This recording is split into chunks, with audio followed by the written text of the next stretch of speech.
Annie Taylor made a different splash in a treacherous waterfall. She celebrated her 43rd birthday on October 24th, 1901, by going over Niagara Falls in a wooden barrel. Why would a widowed schoolteacher from Michigan decide to try such a stunt at her age? Because, simply put, she needed money. About the only employment opportunity for women in those days was teaching school. Without a husband or children, and almost penniless, Annie wanted something more than a measly teacher's salary to face what looked like struggling years ahead. She was convinced that her trip over the falls would bring her fortune as well as fame. On the big day, Annie approached the falls in a long dress and fluttering hat. Prudish by nature, she made her male assistants turn their backs while she quickly changed into a short skirt just below the knees, and then climbed inside her airtight wooden barrel.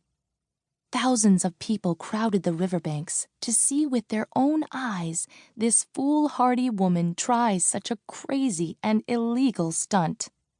Whether they were there to cheer her on or witness a disaster, they gave her the attention she wanted. "Au revoir," she told them majestically. "I'll not say goodbye because I'm coming back."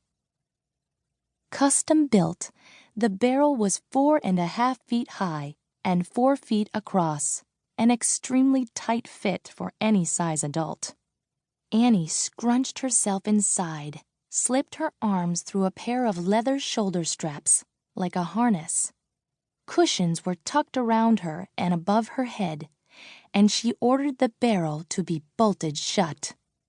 By strange coincidence, the empty barrel weighed 160 pounds. Annie herself weighed 160 pounds, and the falls are 160 feet high. 7 iron hoops bound the barrel together, and the words "Queen of the Mist" were painted on its side. A 100-pound anvil was tied to the bottom to keep the barrel upright when it floated.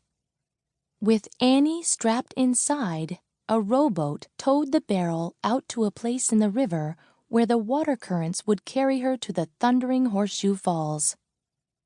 As a strong current picked up the barrel, the crowd fell silent. The barrel bobbed and flipped and then splashed over the steep edge of the churning water.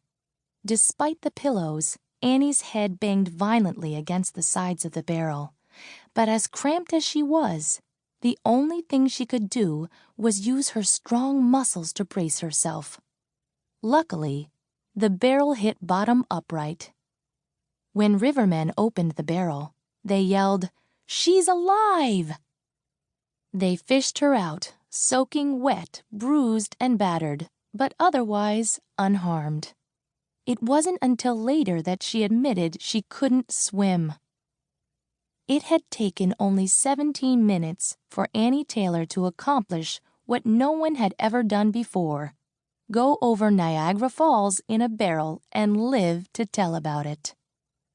Her daring and determination brought her the flash of fame she so desperately wanted.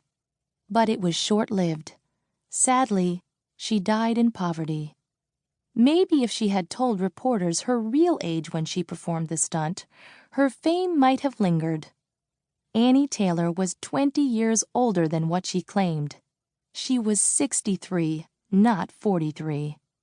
Since Annie's plunge, 13 other people have attempted to go over the falls in a barrel or similar contraption.